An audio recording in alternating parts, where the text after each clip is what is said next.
whisper, no. What the fuck is up, Zack Nation? Yeah! DJ Bozak.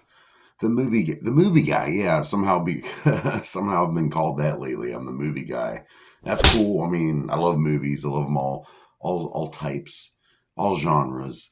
And I love you people for helping me break them down. We're going to break down another one today. But before that, let's give a big shout out. Gotta do all the shout outs to my homies, the No Clue crew, Havoc, Gertie, Insaney. That's right, we're back together, bitches. The rest of the LJ crew there, Tom, John. Fucking love you guys, Bert, and all of them. Love all the support. KO, Lil Perv, Chad the Banana. You guys are the shit. Fish Clip, my homie Dinner Roll, Eric Cole, Big Dog Dick's DVD. My homie, little Rusty G, Richard Roberts. You always have my back. You're definitely one of my favorite homies. Harry the Ninja Rooney, Brandon the Red Ranger, and there were just too many people, but Clockworky, the super famous Fun Time guys, Keegan Grimm, my homegirl Queen Enigma. You're always sharing my stuff. I love you, girl. JCW Superstar. Whoop whoop. Love you, love you, love you. Woody Woo up there, Open Hearted Juggalos and Family Support and all that. And there's way too many of you. I can't name it. Zetro, Histio, Big Sherm, Flapjack Wilson, the Sex Waffles. I could do this all. I could just do it. Maybe one day I'll just do a video of me 5 minutes just naming off all these cool people that I know. But anyway, today I said I was going to do The Watchmen from 2009. Which was an early DC movie. Yeah, this is based off the DC graphic novel, which you motherfuckers really, it's one of my favorite graphic novels of all time. It's like a dissection of the superhero genre. I mean, it's just, you have the early 30s with the Superman stories and Shazam, and all these good guys are just pure at heart, and they take down villains who are just pure evil at heart.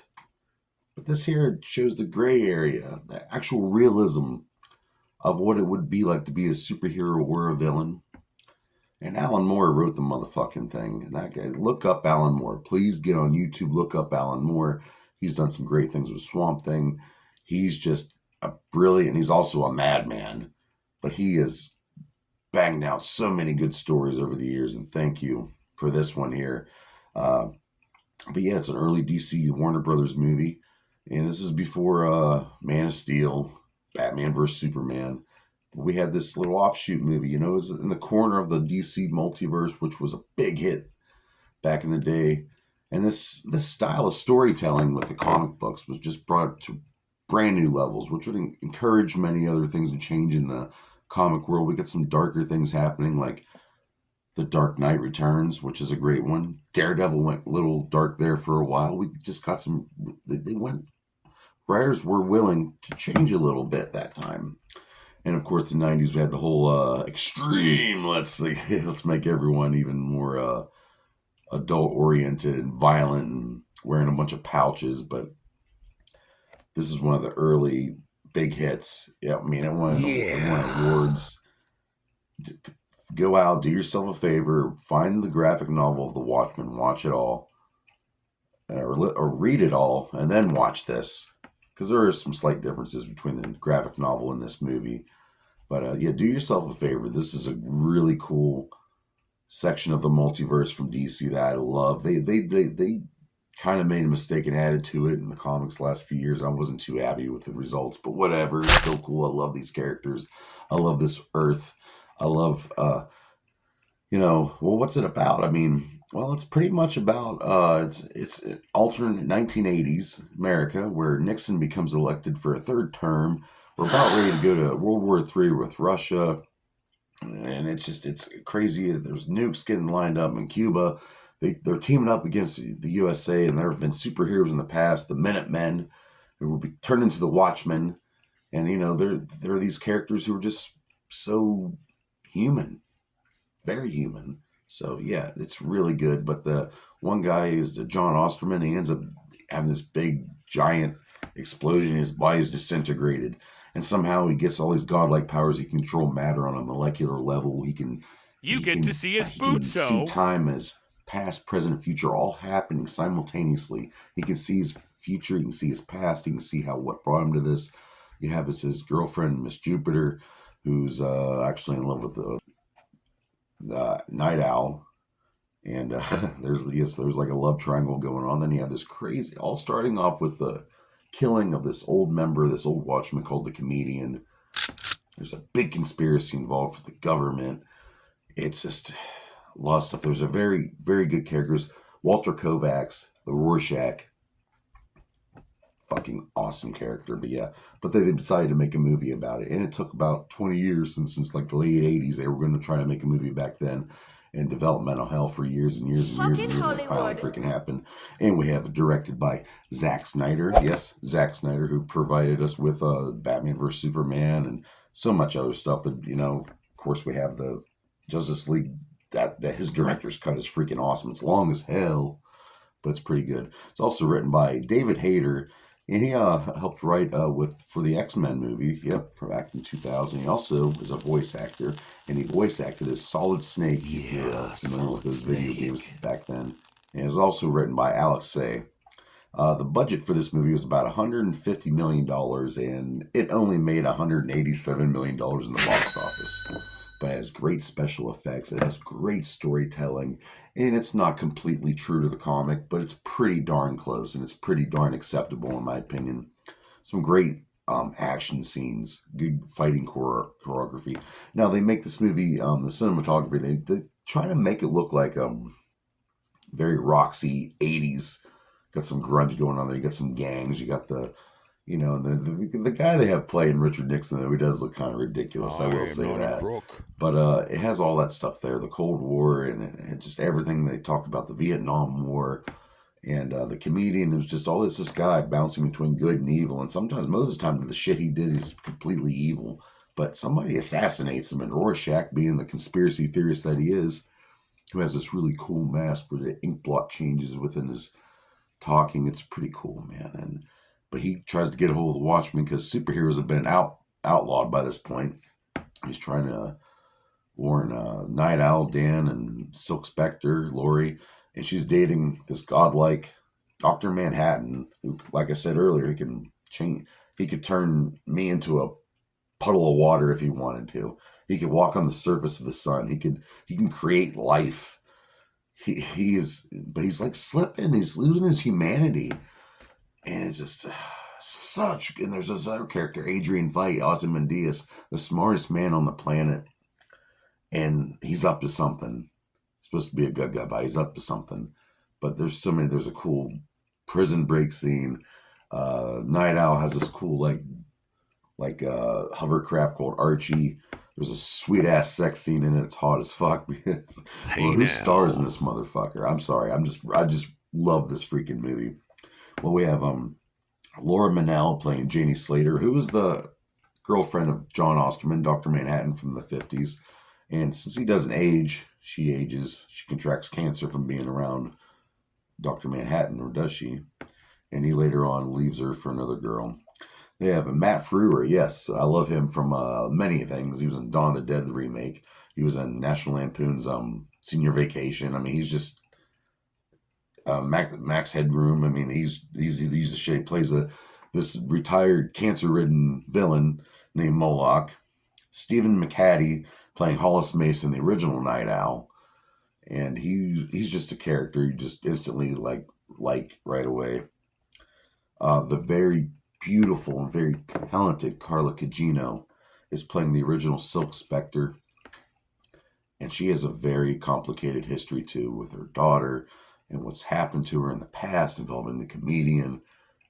Great role here. Love Carla, love her. Jackie Earle Haley, like I said, he's playing Rorschach. Walter Kovacs, who's this very, very broken character who was raised by a prostitute, very abusive mother, was beaten, witnessed many things, had drugs, violence in his whole life, and he joined the Watchmen. He wanted to make a change, and he just saw the sickest and the worst of humanity, and it's to the point that that's all he sees in humanity. Can you blame him, though? And he's a great, great character. I can't not stress enough how much fucking Rorschach is awesome, and Jackie Earle Haley was made for this role. Yeah, and I know he played the remake of Freddy Krueger, Nightmare on Yeah, Elm Street, but bitch. whatever. He did his best. Patrick Wilson, who's a G, he plays Dan Dryberg, who's the new Night Owl, who, of course, he's getting forced into retirement due to the anti-superhero law. But he still kind of wants to go back. He's secretly in love with Lori. They're kind of having a fling behind Dr. Manhattan's back. But yeah, he's a very important character, though. Matthew Good playing Adrian Veidt, Ozymandias, the smartest man on the planet. We're talking Tony Stark level, maybe even beyond. We have Jeffrey Dean Morgan, who's also a G, the godlike Jeffrey Dean Morgan, Walking Dead, Supernatural. Fuck, I could do this all day. He's been in so many things. He plays the comedian. And we have Malin Ackerman playing the beautiful Lori, who's also the new Miss Jupiter. Her mom was the Silk Spectre. And like I said, there's that love triangle going on with her, Dr. Manhattan, and Dan Dryberg. And starring Billy Crudup as John Osterman, also the godlike Dr. Manhattan. Great cast. I mean, and the movie looks good. The cinematography, let's see, was Larry Fong. He did the cinematography. He also did for Sucker Punch and Batman versus Superman. So just a good looking movie, and like I say, it really catches that old grit. And the music by guess who? Tyler Bates again.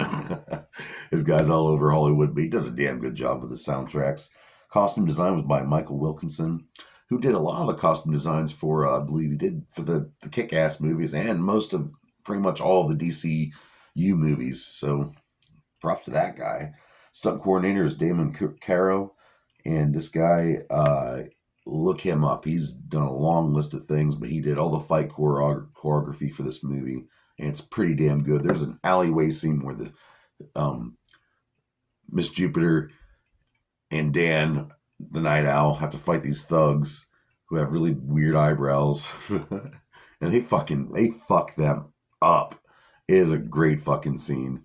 But the ending, when you find out what's actually going on with this conspiracy, why was the comedian shot? Why are people targeting the Watchmen now during this height at the brink of World War III? So many things going on, people. It's a great fucking movie. It really is. I love it. I mean, I meant great violence, great stories. The acting's a little campy, but whatever. It's okay. It passes for me. And this here's the director's cut of The Watchmen. There was a theatrical cut. And plus, there was also a motion comic DVD, which I also own. It's pretty cool. It's exactly everything from the graphic novel. This one here changes a few things, cuts out a few scenes, but it's pretty darn accurate. But this motion comic version, it's pretty much the entire thing. It's like hours and hours long. And it's voiced by one guy. And I'm not saying he's a bad voice actor, but he also does the women's voice. He does everyone's voice. And it's kind of weird when you hear him talk as Miss Jupiter or whatever. And there's also the Black Freighter, which is also, there's this comic book within a comic book. This kid's reading the story throughout the movie, and he's reading his pirate comic. It's haunted pirate comic book where all these guys in the pirate ship come back to life to get this guy who's just guilt ridden by what happened to his crew. And they ended up making an animated version of it, which they released. And then they made this super version of The Watchmen, which is pretty much the director's cut. And they slip in the animated Black Freighter pirate story. It's cool. It's a little too long for me, but this here is my favorite version. Is the director's cut. It's a little bit longer than the theatrical, and there's a couple key scenes that are changed, but it's still pretty freaking entertaining. They're both entertaining. Great movie, people. I'm talking great movie. Go out there and read it. Please read it. Even if you got to do it on your damn phone, every comic book store probably has it. It's probably like $29 maybe, or you can just get it on your phone. Read it. It's good. I'm telling you. If you don't like it,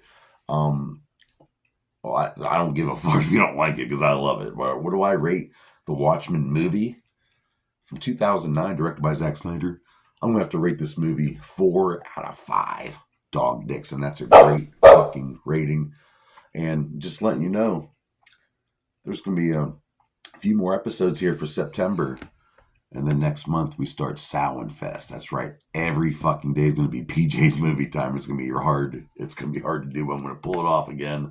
Every single day of October, I will do a horror movie review.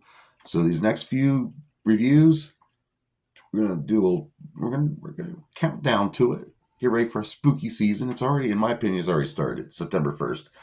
So Well, tonight it is. You're watching it on the second. Whatever. It's Memorex. What can I do?